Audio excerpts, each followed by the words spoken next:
All right. You may want to be heading up to Schweitzer, by the way, to ski, because check out some awesome photos that were posted on Schweitzer's Twitter just a couple of days ago. In fact, this might have even been today, but look at that snow. Wow. Yeah, we're getting closer, right? It's beautiful.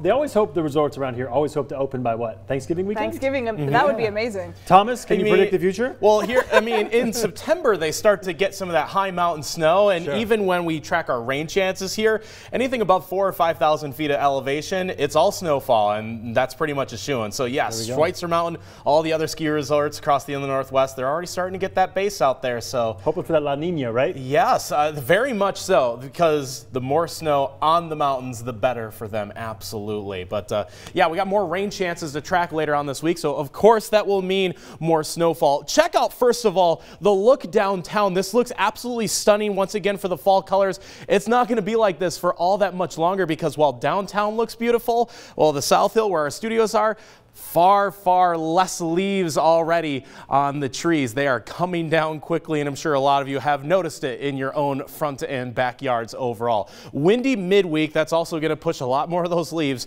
down to the ground. And heavy rain chance for this upcoming Thursday, but dry for the Halloween weekend, which will be great for the kids as they go trick-or-treating. Here's what's left over of that bomb cyclone from yesterday. It is now weakening, but there's still that onshore flow, especially for western Washington and western Oregon, but we're a bit sheltered because of the mountains on all sides. So we're getting that rain shadow effect for today. That's why we had quite a bit of sunshine, but that rain will return as early as midnight tonight. Could see a few showers first thing in the morning. There's 6 a.m. for tomorrow. Let's fast forward this into the afternoon. Still more scattered showers, so might rain for part of the day, but not all day long for Tuesday. But expect at least a little bit more rainfall in our forecast before we get a break on Wednesday, and then another rainy day for Thursday. But it's Thursday's rainfall that looks to be the most impressive. Remember how we saw that Northern California got a lot of rain? That's because they had an atmospheric river. The next one that sets up is aimed more directly towards Washington. So that means areas of Seattle and the Puget Sound will definitely get a lot of rain on Thursday.